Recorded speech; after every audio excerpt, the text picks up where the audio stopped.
Hi, this is Steve Merril, WagerTalk.com, back here with your Sunday NCAA Tournament preview. I'm going to look at all 8 games for this Sunday and let you know where the public is. This is your Fade the Public edition for Sunday round of 32. Let's quickly recap Saturday. Well, the favorites came in hot and heavy, and the public did quite well also. You remember the two most public favorites on Saturday were Gonzaga and North Carolina. UNC got off to a slow start, turned it on in the second half. Gonzaga started a little sluggish too, but then just blew out a shorthanded Kansas team. And it looked like the public was going to have a 3-0 sweep because the most public underdog was the late game, the Oregon Ducks. And I agreed with the public in that one. I mentioned here in the video yesterday, I agreed as well. And boy, what a brutal beat if you had Oregon. And my clients and I had Oregon. It was a tough way to finish Saturday night. They covered the first 45 minutes of the game, the first full game and the first overtime. And then they decided to give up 15 straight points in the second overtime to not cover as a 5-point dog. Brutal loss on Oregon. And that was really the only one the public got wrong. Let's see where the public is looking here on Sunday, March the 24th. And we'll go down in start time order. Going to give you a quick hitter on all 8 games. And first game goes early at 12:10 Eastern, Colorado and Marquette. And the public is on the favorite in this one on Marquette. Once again, the public is backing Marquette in this game. And they turned it on in the second half against Western Kentucky. You know, Western Kentucky had the 7-point halftime lead. The adjusted in-game line at that point was 3.5. Marquette was only a 3.5 full game favorite after the half, and they ended up winning by 18, outscoring them by 25 in the second half. So Marquette obviously has some momentum coming in, but so does Colorado. They have quietly won 10 of their last 11 games straight up, and they've covered 8 of those the last 11, one of the hottest teams in the country. And they obviously had a high-scoring game against Florida. The first time in about 15 years that both teams scored over 100, but the last time it happened was a double overtime game. This one was in regulation. Colorado outlasted Florida 102-100, and this should be a high-scoring game as well. Two teams that like to get up tempo. Total opened 146.5, and it has been bet up to 147.5. So we have seen some sharp money coming on the over, and I would agree with that. You got to figure Colorado's going to be a little bit fatigued. Very good offensive team. Marquette also likes to play fast, one of the faster tempos remaining in the tournament, and a good offense as well. So definitely could see some points here. Really just comes down to if Colorado is fatigued or not. And I do think that high-score win might take something out of them. So I would agree with the public here. Marquette minus the 4 to 4.5 looks like a short number.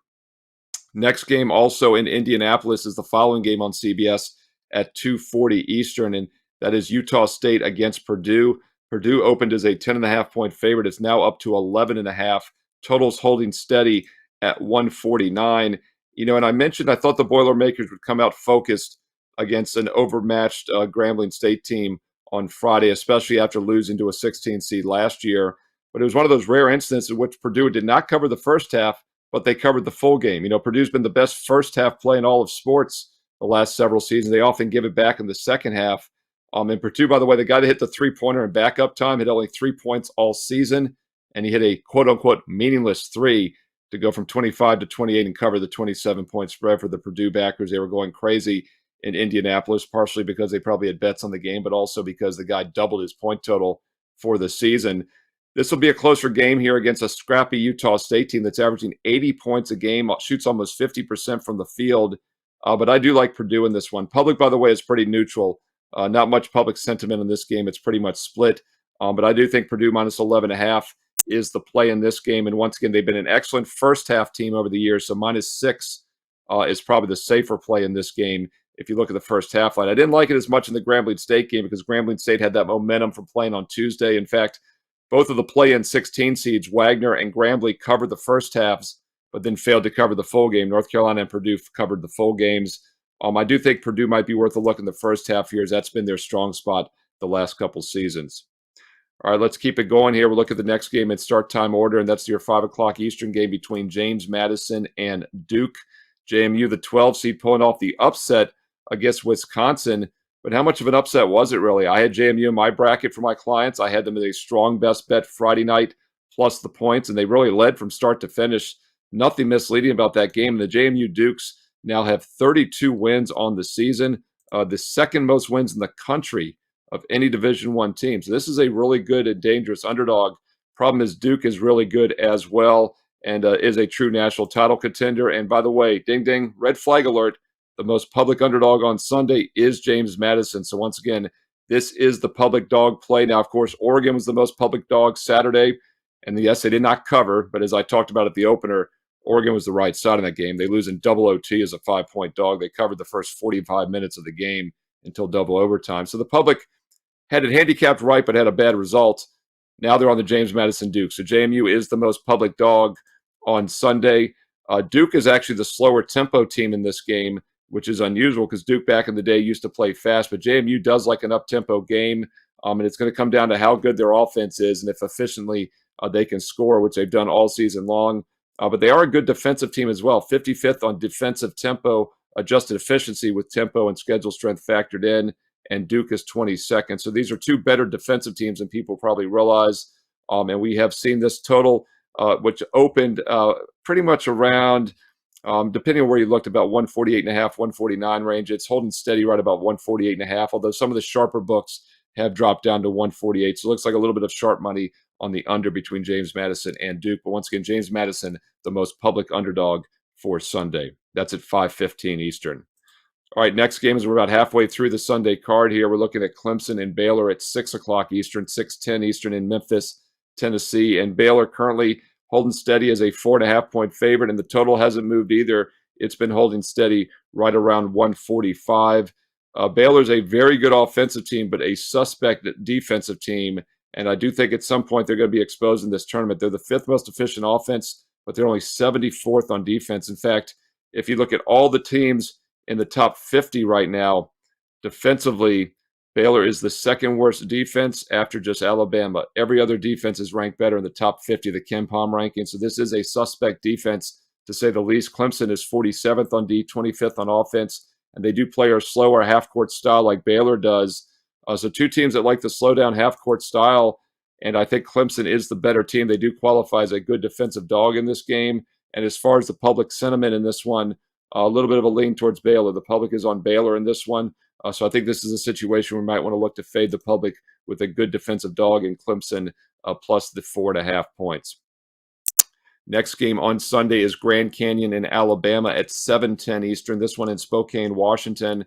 Grand Canyon obviously pulled the upset over a slow-down half-court St. Mary's team, and that was an impressive win because Grand Canyon does prefer a more up-tempo style. And they will obviously get that against Alabama. But as I mentioned, along with Baylor, Alabama is the worst defensive team. If you look at the top 50 teams in the KenPom, Alabama by far has the worst defensive efficiency ranking of any team remaining in the tournament at just 117. But they are the third best offense in the country. Grand Canyon, meanwhile, 56 offense, 42 on defense, and they do like up-tempo. Normally, when both teams play fast, that favors the better team, and we saw that with Alabama's double-digit win and cover against Charleston, a team that also likes to play fast. But I think Grand Canyon is a much better squad than Charleston, and they can trade points here. Might enable them to keep this game close. Line opened 5.5. It's been bet up to 6. Total opened 168.5, and we've actually seen very little movement on the total as it is holding steady right around that opening number. As far as the public sentiment in this game, pretty neutral. Public is pretty split on this game, so I don't see much of a public lean one way or the other. But from a handicapping perspective, I do think Grand Canyon plus the 5.5 to 6 points is worth a look as they can trade some points, and they actually are the better defensive team. So once again, like Clemson, the better defensive dog here is Grand Canyon. All right, next game for Sunday as we keep things moving is Northwestern and UConn. This game tips off at 7:45 Eastern in Brooklyn, New York. Obviously, Connecticut will have a strong home crowd edge once again in Brooklyn, right across the border. Northwestern, meanwhile, maybe a little bit fortunate to be here. Overtime win against Florida Atlantic, and Florida Atlantic had the 2-point lead, missed the free throw, and then allowed Northwestern to tie the game up late. Of course, Florida Atlantic just kind of nonchalantly took the ball down court and took a bad three, went to overtime and got blown out after that. And I do think Northwestern's time will be up after this game. UConn is my pick to win the national championship. They were the 4-1 odds-on favorite, and for good reason. They're the most complete team in the country. They're also the defending national champs on top of that. Second on offense, 11th on defensive efficiency, and Northwestern is nowhere close, 32nd and 54th. Northwestern's only chance in this game is they play extremely slow half-court basketball, 340th slowest team in the country. Problem is, UConn likes to play slow as well. They're ranked 328 in tempo, actually 324 to be exact. As far as the public sentiment, the public is on Connecticut. This is one of the more public favorites this Sunday. Marquette and Connecticut, two of the most public favorites. But we don't always just blindly fade the public, and it would be UConn or pass for me. If you're going to play it, I would lay it with the Huskies. All right, we're going to keep things moving here. We got two more games for Sunday night. Texas A&M and Houston is the next one on the card. That goes at 8:40 Eastern in Memphis, Tennessee. Houston holding steady from the opener as a 10-point favorite. A&M, the total 132.5 has been bet up to 134, even 134.5. So we've seen some early sharp money come in on the over in this game between Houston and Texas A&M. And that's a little bit of a surprise, obviously, because Houston is probably the best defensive team in the country. And they definitely can shut teams down in the half-court setting. As far as the public sentiment in this game, it's pretty split. Some sources I look at have a little bit of a lean towards Houston. Others have a little bit of a public dog lean towards A&M. So I'm going to call it neutral on this. Really no public sentiment one way or the other. A&M is a better offensive team than defensively, 28th and 64th. Houston, meanwhile, 15th offense, as I mentioned, the number one ranked efficient defense in the nation. And they're also an extremely slow half-court team, 349th tempo. A&M, 264. So once again, both teams like to play slow. Houston just does it a lot better, and they have a much better defense as well. So I think -10 Houston would be the way to play this. I also like the momentum they have after the easy blowout win in the previous round. They did not have to tax themselves, so they'll be extra rested here, where Texas A&M has to turn around the quick turnaround after a tough game against Nebraska. All right, one more game remaining here for Sunday night, and it's Yale and San Diego State, the nightcap to finish things off.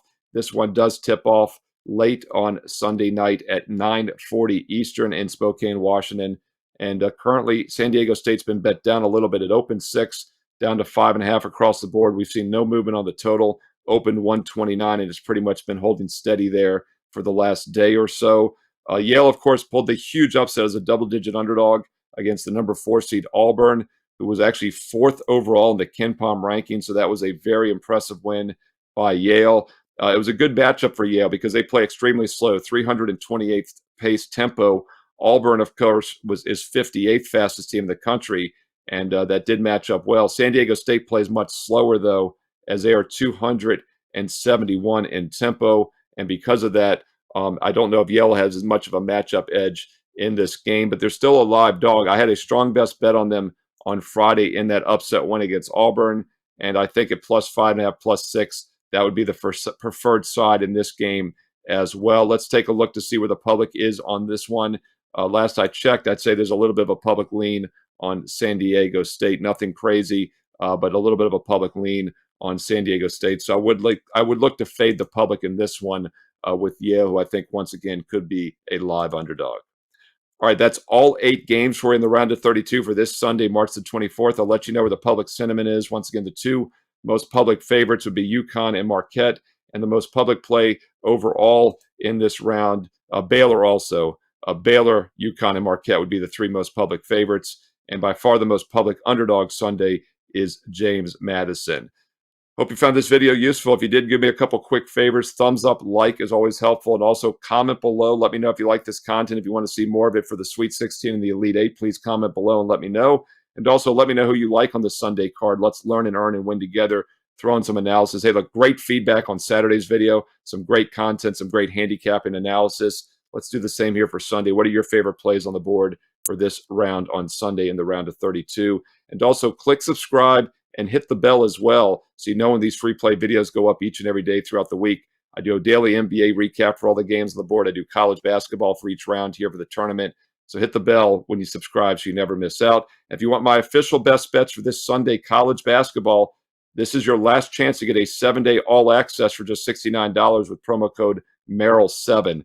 Once again, 7 days is normally $99, but you get an instant $30 discount when you use promo code Merril7. And that promo code expires tonight at midnight on Sunday. This is your last chance to lock up the next 7 days and nights. It gets you all of Sunday's college best bets. It gets you the Sweet 16 next Thursday and Friday. And it even gets you next Saturday's Elite 8. So it's still a great time to get a 7-day all access. And oh, by the way, my NBA included along the way. And nobody has won more on basketball sides, both college and pro combined, in the history of Wager Talk Units 1 than I have. So college and pro basketball sides, great moneymaker. Get the next 7 days and nights of NBA and NCAA combined for just $69. Go to my page right now, Steve Merril, WagerTalk.com. On the right-hand side, select the 7-day all access for $99, and at checkout, use promo code Merril7 and you get it down to 69 instantly. That's Merril 7, the number 7, 2 R's, 1 L. Merril 7 at checkout. Get you the next 7 days and nights for just 69. That offer expires today on Sunday. Steve Merril, WagerTalk.com. Get there quicker with shortcut WT.buzz/SM. Also post free plays daily on my page. Check out those free plays and also follow me on Twitter and X for free information at Steve Merril, 2 R's, 1 L, at Steve Merril on Twitter and X. And don't forget to also post free plays throughout the week on Instagram. So follow me on IG and stay tuned right here to Wager Talk TV for more great college and pro basketball handicapping content coming up next.